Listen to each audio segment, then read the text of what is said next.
So I'm going to first go over just some different tools that you might not have used before to make your life a little bit easier. And then I'm going to talk about fitting and particle distance and all that. It sounds like space age things, but it affects the way that you can see how a garment will fit. And then we'll talk a little bit about how you can layer things. So if you've got a pair of shorts and you would tuck the shirt in, how do we do that? So that is what we're going to cover today. So you're welcome to follow along with, I'm going to use some files that I have. And then if you have a file that you're working on, please feel free to follow along with that, however you would like to do it. I'm actually going to get rid of that. I'm going to open a garment that I have developed.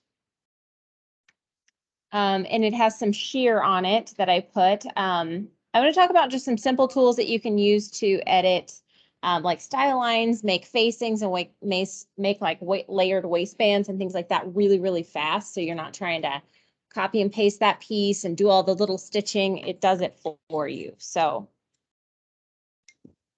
yeah, if you have a file that you want to work on, you can open it. If you don't, the basic t-shirt file in CLO is a good place to start. You can just open that if you don't have a file already. Welcome. But my table's wobbling, but.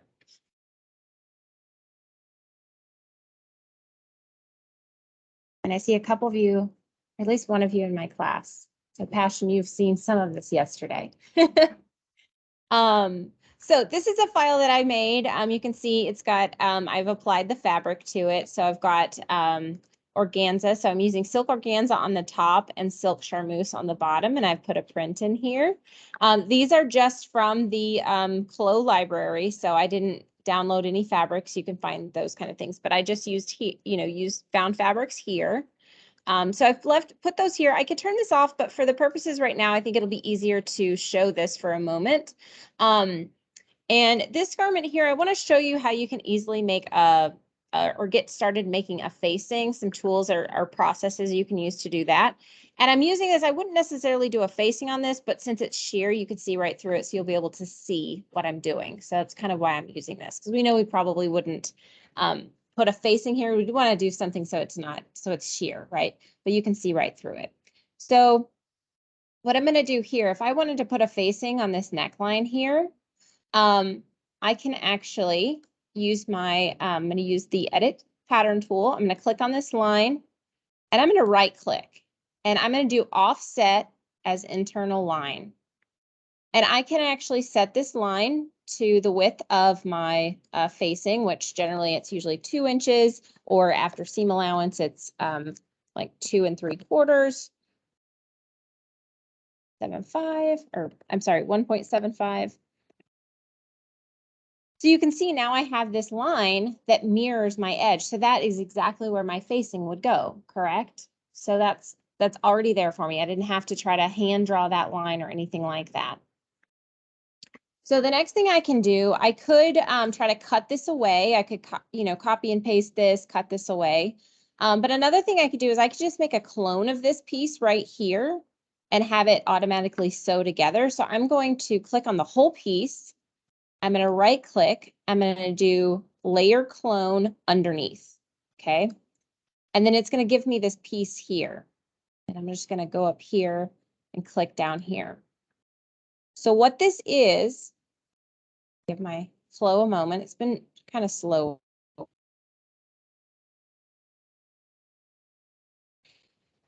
And I'm going to simulate. So now you can see this is actually a mirror of the same piece underneath. It's the exact same piece, and it has all the stitching, so it sews everything together for you. So I don't want this whole thing. So I'm actually going to cut away what I don't want, but I already have it all sewn. I don't have to worry about trying to match up the neckline, layer it underneath, right, with the arrangement points or anything like that. It just goes right underneath it for me. I don't have to fight with it, because you can imagine how hard it would be to have those little facing pieces and try to sew them underneath there, right? You'd have to somehow layer those on top of the body. Is everybody following me here? Maybe, kind of. Okay. So what I'm going to do here is I'm going to then edit this piece here. I'm going to right click and I'm going to cut this off. And I'll just delete this part that I don't need. And just double check. I still have my stitching here in all the right places. And I'll simulate. And you can see we have that facing right there. That makes sense. Do I need to do it again? No. Do you think it could be useful? Maybe.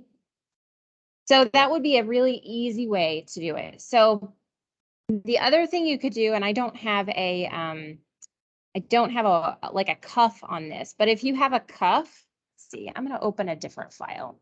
I need like a different file for each one of these. So I'm going to close this. I don't want to save this. So I use this because it's really easy to see the shear.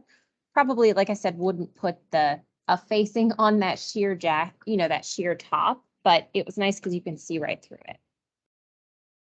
So the next thing I want to show you is to do like a waistband. So we know a lot of time like a waistband or a cuff, we'd fold it over, right? So you could try to make a piece and then fold it under, okay? And I can show you that. There's a fold tool, but if you think about it, it would be fine to just use that layer underneath clone to just sew a piece underneath. In the pattern making process, we could just tape those two pieces together and fold it. That kind of makes sense. So I'll show you here.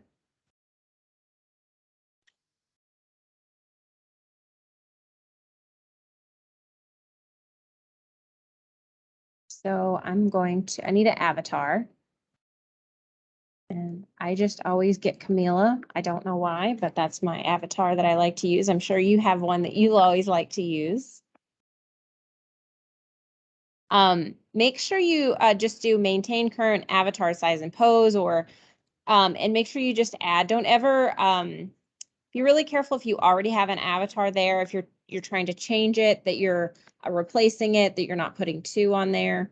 I've seen a file that had two avatars layered, like superimposed inside of each other. So just be careful when you're adding avatars that you're not adding multiples. All right, so we have this garment here, and so with this waistband here, I've actually folded it. It's already folded. So you can see this line right here. But let's say maybe I'm going to delete this bottom half.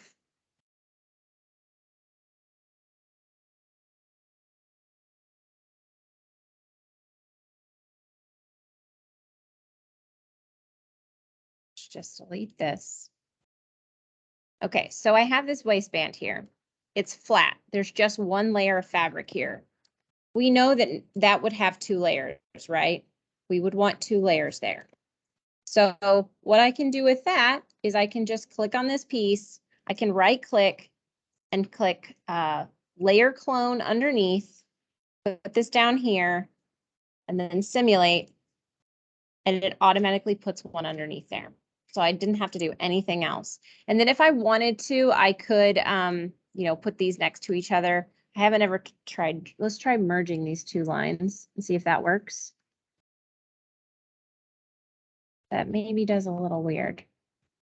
That didn't quite work. So don't merge them, but you can see that that's a really easy way to get that underlayer that you need, right? And you can tell it actually looks a little bit nicer too. It actually looks like it has that volume that we would expect from a folded waistband.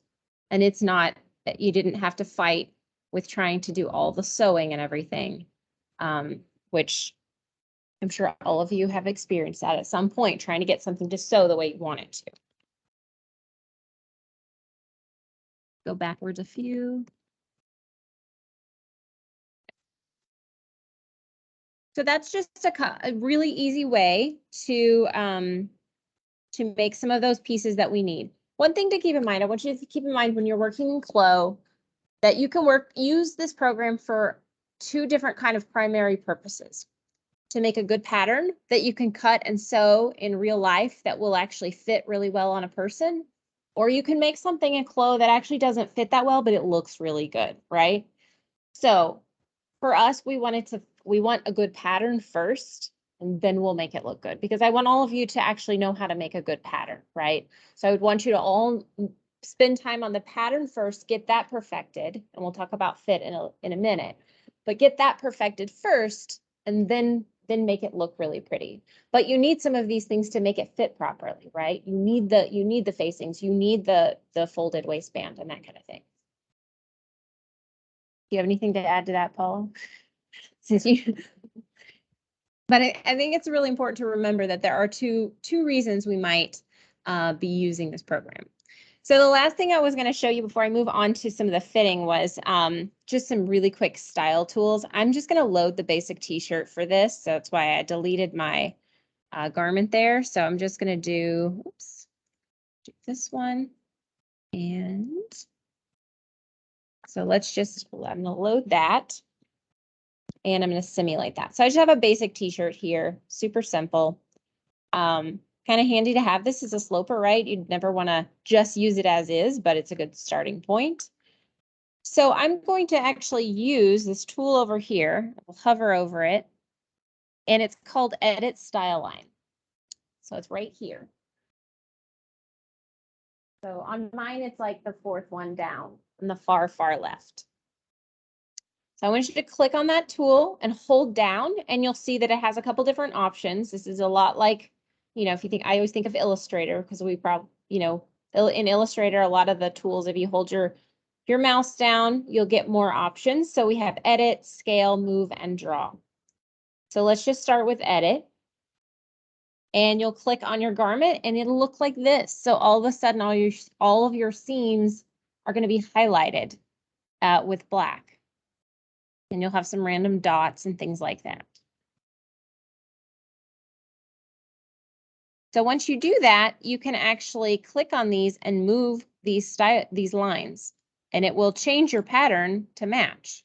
So see how it changed my front piece and my back piece.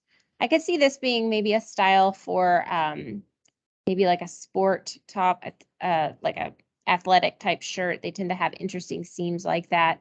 But you can change some of the style lines here. So you can play with this and make some modifications. Now with this, I'd have to do some polish over here, but I'm getting a different shape on my shirt now. So I'm going to undo that because I don't love what I did to the sleeves. And now I want you to hold it down and I want you to go to scale style line. So now with this one, I'm going to hover over the hem and I'm going to click and hold. And you'll see there's a little bar here. And I can slide it and make this shirt either wider or narrower. So I can widen it a little bit. So I've added some fullness in the bottom. Now with this, remember, this can't fully take the place of slash and spread. If you go too big, you wouldn't want to go too wide on this. But if you want just subtle changes to the hem, it can work really well. So you're just adding a little bit of fullness on the bottom.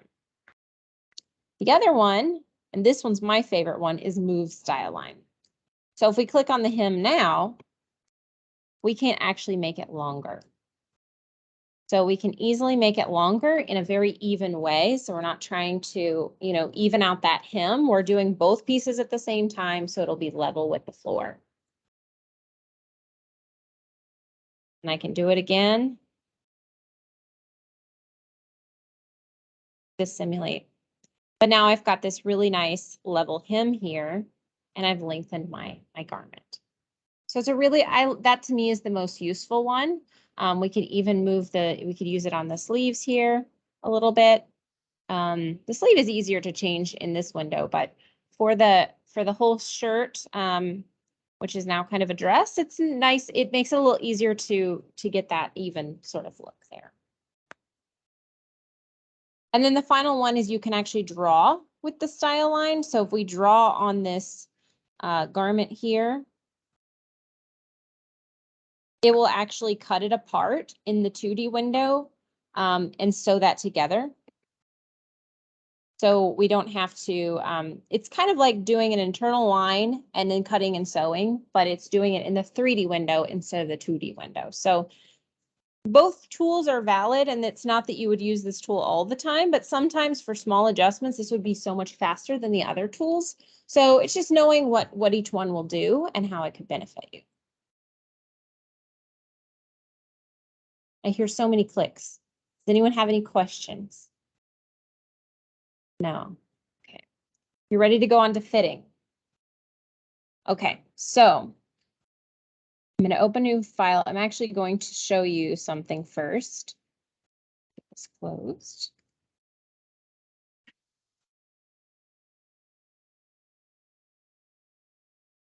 Go to. I was going to forget to get this out.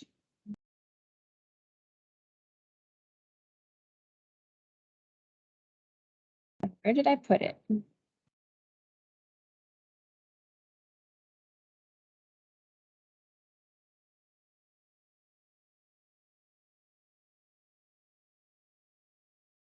Here. All right. So I wanted to show you this. So when we talk about fit in CLO, it actually, the way we look at it, we obviously are evaluating it, but it has a big, what we see in CLO, it's kind of dependent on how high resolution the fabric we have, how high resolution we have the program set to show us how that fabric will drape. And so just to help you maybe understand this is that we're dealing with what's called particle distance. In most of our programs in 2D, we're usually thinking about resolution in terms of our DPI. And so with DPI up here, think this is like Photoshop. 72 is not going to be as nice of a picture as 300 because we're going to have a lot more dots per inch, okay? So we instead of having 72 dots here, we're going to have 300 in the same space. So you get much more crisp photos. However, in 3D, we're dealing with what's called particle distance. So we have these meshes, and these little meshes, the more dots we have within a space, the better it's going to be. So there's actually less distance between all of these spaces. So they're closer together. So that's where for 3D, the lower the number, the better. So it's kind of the opposite of what we're used to. Okay. So I'm going to show you that, but just keep that in mind. This is a good visual for that. But just remember, it's kind of opposite of what we normally kind of think of in terms of resolution. So I'm going to open another project here. Everything moved around because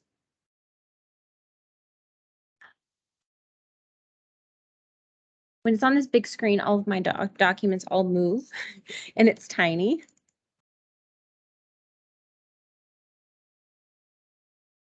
Here.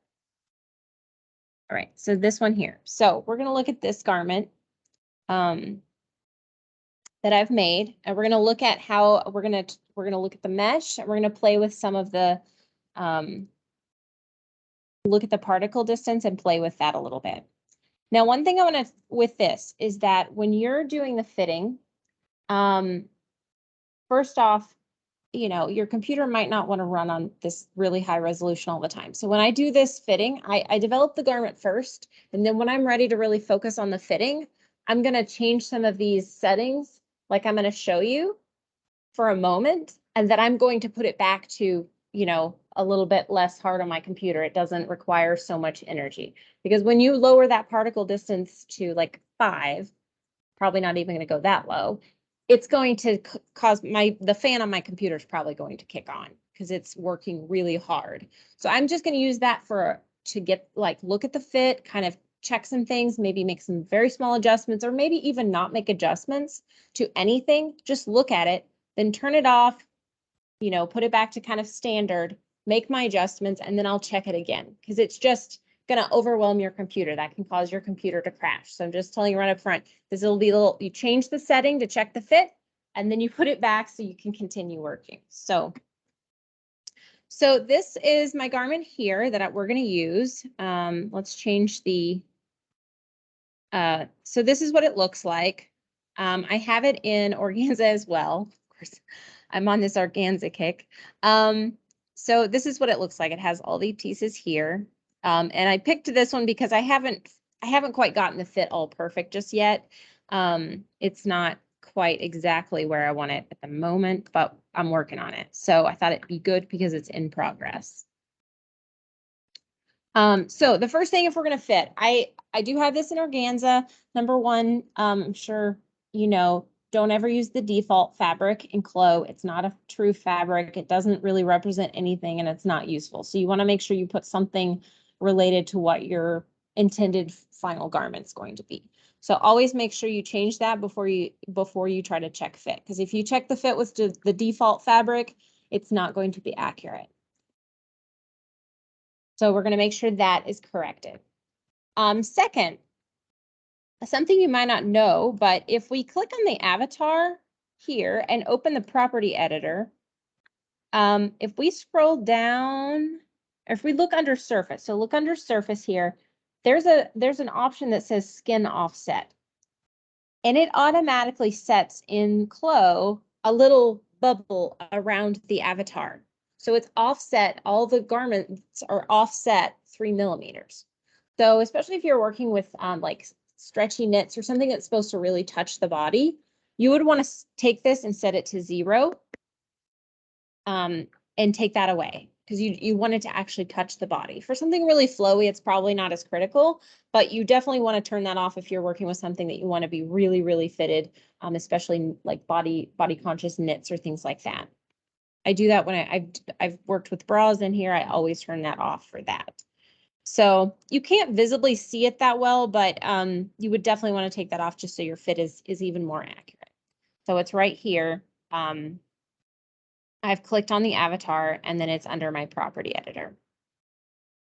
And that's a side note. If you're ever looking to try to figure out where information is on something, whether you click on a pattern piece, the avatar, whatever it may be, look in your property editor. There's all kinds of stuff there that you can change and do in that window. It's kind of a lot more options than just the tools.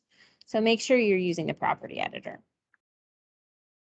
So we all know that when we want something to sew together, we can, simulate, which you can either click on this button here or use your space bar, and we can turn on these different fit maps here. Okay, so we have different ones here. This one's going to tell us, come on, get rid of the hand. Okay. So we've got the stress map, which I don't really have much stress on my garment. The strain.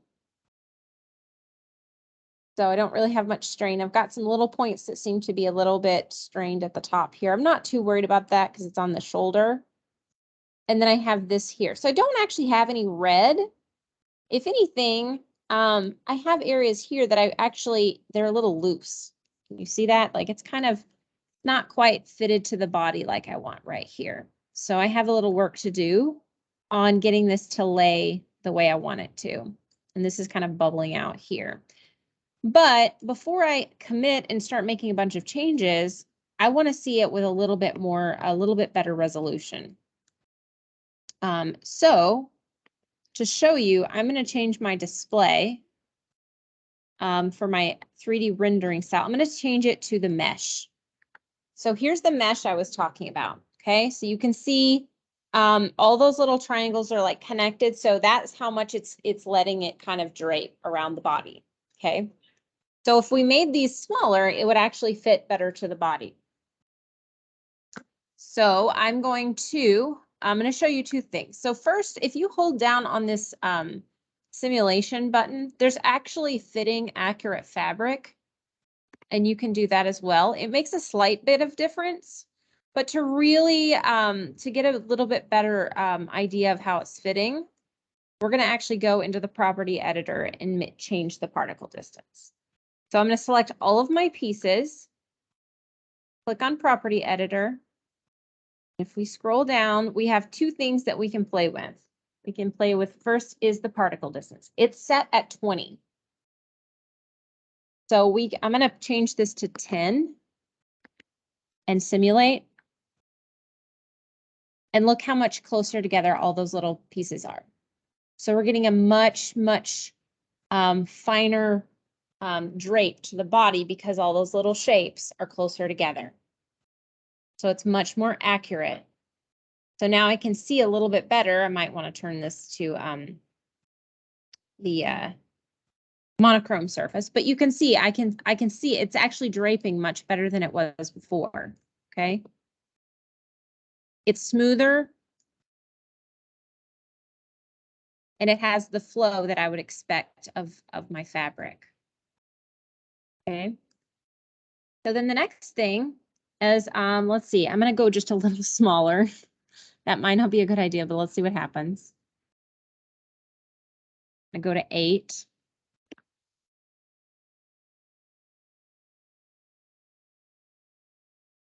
Yeah, I can hear the fan going on my computer. So you want to, 10 is probably a good place to go to kind of look at it and you can see. The other, I'm going to change it back to 10. The other thing you can play with is the collision thickness, which I don't understand this one quite as much, but you can play with it a little bit, set it to 1 and see what it does to your fabric. Lay down.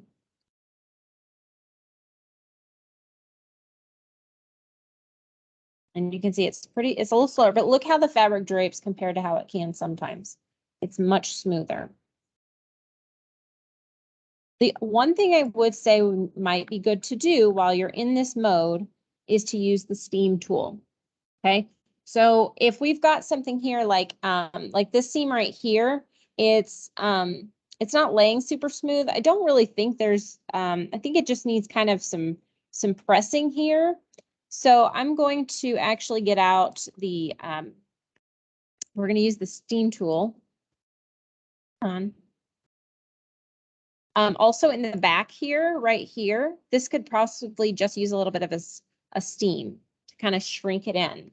Because we know when we're sewing a garment, that actually makes a difference, that we actually steam it together. And that piece right there is kind of, there's some bias and different shapes going on there. So I want to steam this. So my steamer is actually right here. Okay. So it's the steamer. If you click on it, you get some different options. So with the steamer, you can go, it's at 3. If you set it a little lower, it's going to kind of shrink it in. So I'm going to set it to about -3. And I'm going to, and you click on this on the 2D window, which I think is a little odd, but that's what you do. And see, I simulate, see how it's bunching it up right there? So you can actually watch it bunching up the fabric. So you don't want to do too much. So be careful if this is probably a little too much. But you can actually do a little bit of steaming on the garment to get it to lay the way you want it to. I'm going to turn it around. Let's do the front. Do here, just go a little gentler.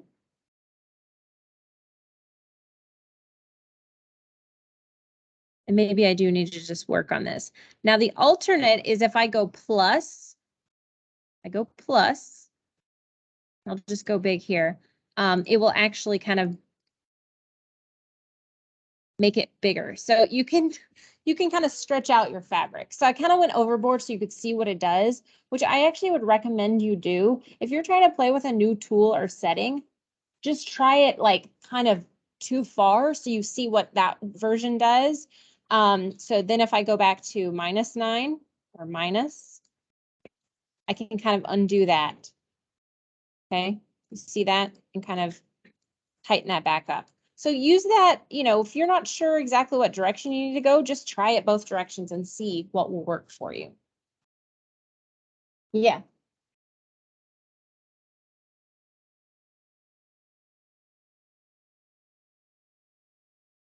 The white, so because it's white, let's change it from white. Yeah. Yeah, it's a good idea. What color do we want?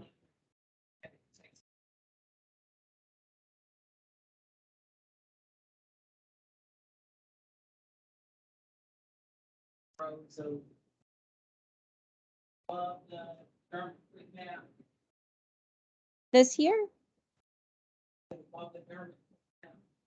Oh, how we see it? Yeah. So I'm really bad at finding it over there, so I go over here. So I always go to display because I can't ever find it here. So I just go to display and find which one I want. So just like with mini programs, there's like usually 2 or 3 different ways to find the tool that you want. And it is sheer because it's the organza. We could put the we can put the other fabric or different fabric on it.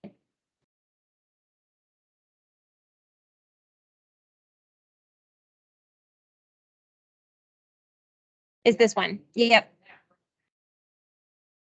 Yes, there's this one. There you go. Yep. That's a good call. I forget about that one too. So you can see I've kind of bunched this up. So I kind of messed this up a little bit, but it's good to see that I can use that to just figure out if do I need to actually change the pattern, or is it just kind of laying a little funny right there and I need to just, and it's just fine. So I could see this being important on like a princess seam where you have that shape, like the bust, you know, that one side of the pattern piece is a little bit bigger than the other one. So you could smooth that out if it looks a little bit wrinkly right there. If you sewed it, it will look a little wrinkly until you iron it. So it's the same process here. So you, but it is better if you, so you can do that while it's in this, you know, it's in this high resolution. And then once you're done with all of that, you're going to go back and you're just going to select all those pieces again, go back to the property editor, and we're going to put this back to 20. Okay. And now it's not running so slow. And I can make some edits to things. I can fix anything I want. So don't try to do any editing when you have it in that really small, you know, when you shorten the particle distance, but do that to look at how it fits and then put it back. So yeah, so it's a process. So it's for me, like I actually printed out this dress and the top actually fits pretty well. Because to me it's like a, you know, it's a sample. It's a first muslin. I would need to put it on someone. So the main thing I was having issues with this one was actually all of the flare of all of those different pieces because they all have a different amount of like slash and spread. So it actually wasn't as balanced as I wanted it to be. So that's kind of as far as I've gotten. So I'm playing around with whether it's easier to make those adjustments here or just to kind of complete the work in the flat pattern since I've already gotten to this point. But it definitely made it much easier to do all the walking and all the little notches and everything here rather than trying to like piece together all these pieces. They're right here on my screen. I can see that it's draping pretty straight. But you can see the back it's just too much in the back compared to the front. So I need to take away some of this fullness here and add it to these pieces on the side to get it to be a little bit more balanced. But the top and like that part right there, actually it fits really pretty nicely. So, and then, but with the exception of this here, which is a little loose still in real life. So you can see even with the steam, it didn't correct it. So I need to go back and kind of edit that just a little bit right there. But try the particle distance. And then, you know, you use these, but changing the drape of the fabric so you can see how it fits on the body is a really critical aspect beyond just looking at this map right here, which we all know. Yes. So I bring up, could be like, or like, yeah, I mean, the Yes. smaller the pattern. Yes. So with the particle distance, say, if you have details on a dress, I keep it at 10 for the main parts, but for the details, the smaller the piece, the lower you go, right? Yeah, like if it, like a spaghetti strap or something like that, you could go down to like 5 probably. Or 2, yeah. I'm too scared to go too low because my computer's not that great. So I've definitely had it not be very happy with me. So save as your work. But yeah, yes. You could do the little individual, yes. So maybe we just change the pieces that we need to adjust. That could be a good idea. That's a great idea.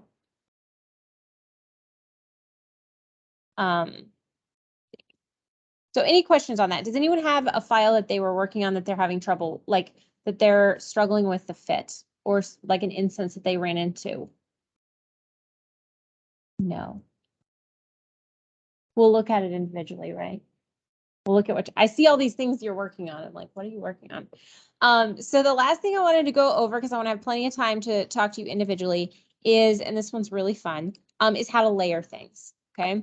So if we are, so say you've got, so my example is shorts and a top and a vest or a jacket. So say we want to, we need to tuck in the shirt. So how do we do that? So how in the world would you layer all of those pieces so they will sew together correctly? Because we know that that's always fun when you're trying to fight all the pieces to simulate properly and use the little hand to try to drag everything where it goes.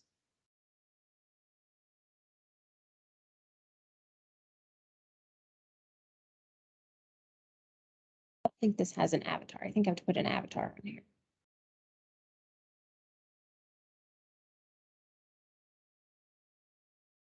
All right, so I have shorts.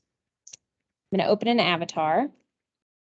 So that's the other thing too. You can actually save things as garments or patterns rather than the whole project, which could actually save some space. So it might be good to do that. I don't know if you do that. I'm really bad at forgetting to do that. So I think that's why I'm telling you, because it's like that probably saved me some, some space. So I would recommend that you try saving things in as a garment or a pattern. So I've loaded this pattern in the avatar. So it's not quite aligned up. So if I try to simulate this, it's a little weird. So I'm going to select all of these pieces here, and I'm just going to use the gizmo to drag this up a little bit. Okay. And just kind of get this where I need it. So, because it's not that far off, I can just do this. So before I cause myself all that craziness, I can do that. So I've got that here. So I've got the shorts. And then I'm going to change her pose because this one, pose only. Okay. I just want her arms to go down. Okay. So now I'm going to add. So I want to add another, the shirt. So I'm just going to add the garment. So it's going to be a garment file. And it's going to be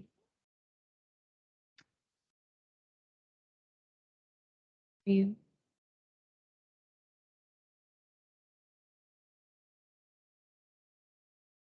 The shirt.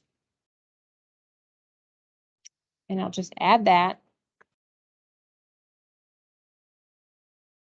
Okay, and I'm going to do the same thing. I need to kind of adjust this a little bit before I simulate. There we go. Okay, so now I'll simulate this. All right, so we've got the shirt, we've got the shorts, but we want the shirt to be tucked in. This bit fixed here.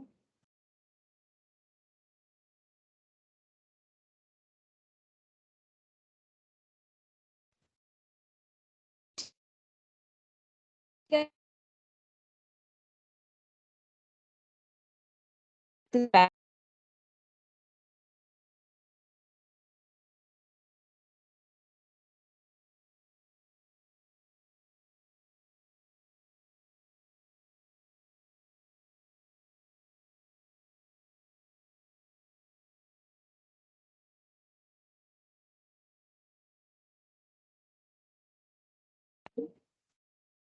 Okay, there we go.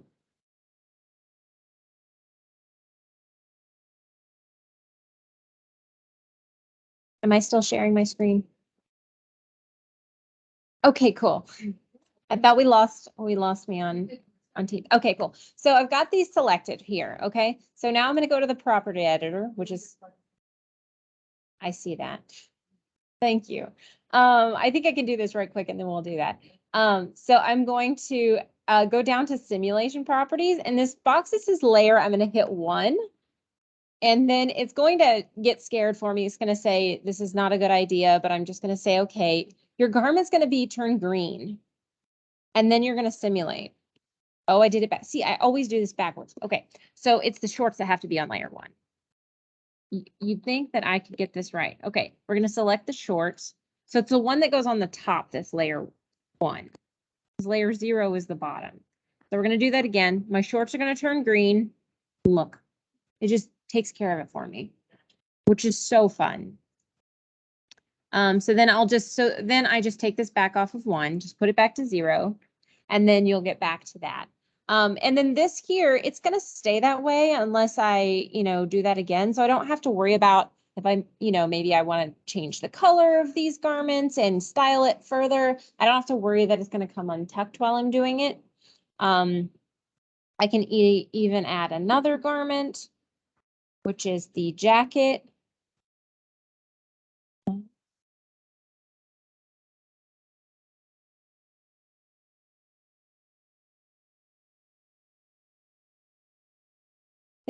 So this is getting to like the fun part where you have all of your garments, you're putting them all together. So this would be great if you might want to even just develop them separately, but you'll also want to, especially like if you have a jacket, you're going to want to try it over something else, right? To make sure it fits. Like if you look at this, it's actually a little small over this, right? It's kind of bunching up a little bit. So I don't love the way this jacket is fitting over this. Kind of interfering with it. It's not really big enough. So I'm going to just delete the jacket. But yeah, so that's how you layer things. It's just changing that. And again, it's the property editor. Use the property editor. So if you've got this, if you go look through all of this, we've got elastic, we have seam taping, which like stabilizes one of the seams. We have shirring. There's the particle distance, fabric grain direction. So you could play with that. So there's a lot in here. If you click on a line individually, you'll get other ones as well. So, yeah, so always make sure if you're trying to figure out where to do something, don't forget to look there. We have all of the tools, but the further modifications are usually somewhere in here. Yeah.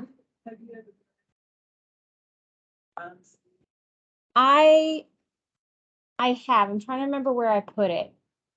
I'm pretty sure it was on a bra. It was probably like the underband here. I was trying to stabilize this here. I haven't used it a ton. I feel like on the dress that I was just showing, I should probably put it along that back seam right there to like stabilize it. Yeah, so these shorts actually have it on them. So right here, if we click on this piece here, gotta find it. Got the bond. No, it's the miscellaneous maybe. Sometimes I have trouble finding it. But I think it's the bond. Yeah, the bond. See, if I unclick it, yeah. So it's the bond. And then I know there's a place you can change what it is. Yeah, so if you click that, so if you click on bond, you can actually drop this down and do fusible. You can do like for like the common, you can do the lapel, non-woven, like reinforcement. So there's some different options here that probably have different thicknesses. So this would be a good thing to look into depending on, I mean, that'd be a good little practice. Like how stiff does each one make it for your different fabrics? So there's so that's where there's so much in here. Keep clicking around, even like the detail. This is actually getting into fabric properties, of this here. I probably wouldn't, try to do that on my own, but if I change this, some of these properties change. You see that? So you could kind of edit that if you really, really wanted to get into detail. So yeah, there's a lot there. So use that to your advantage. With the elastic, try the elastic if you're trying to gather, bunch something up. The best way I would recommend to get a feel for it is to play with the ratio, kind of make it like two extremes, go really low and go really high. So you see what it does, and then you'll be able to kind of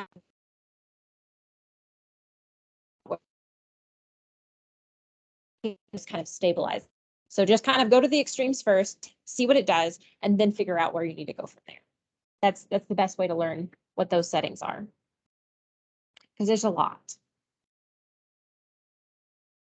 Any other questions? And I definitely see some people working on things that I think elastic would be good for, like edges of bodysuits and things like that. Is there anything else that Chris can know while we're recording for the videos? Yes. Just to have documentation of the. Otherwise, they put it in the. Last chance. Nothing? Okay. Wait, we have one, we have one. Okay. Oh, okay, do that. I just don't want to lose everybody here. So to move the arms down, we're gonna go to library and we're gonna go into avatar.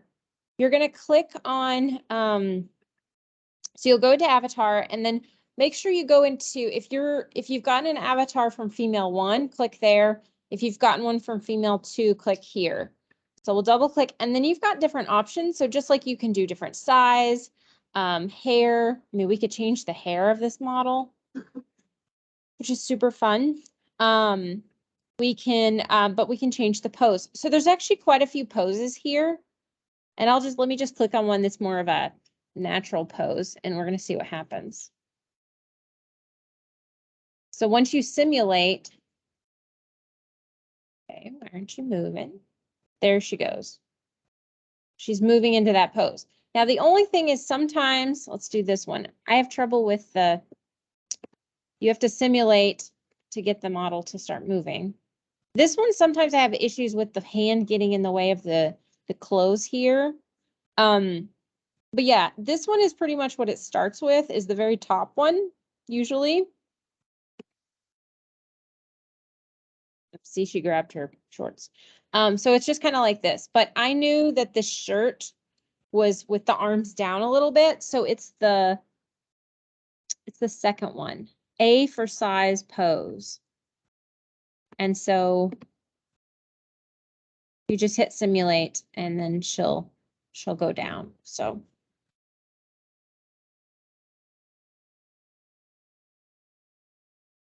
Make, play with it, looking at, I mean, certainly size, make sure you go in and test the size. I'm sure you've done that.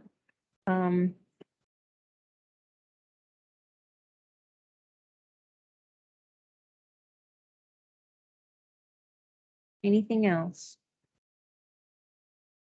Just seeing if the auto grading will work on this with it all layered. What else? What projects are you working on? What funny little problems have you run into?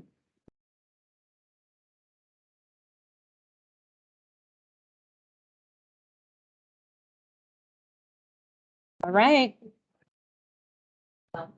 Okay. In the middle of this. Oh, look, there it is. Oh, yeah. I did.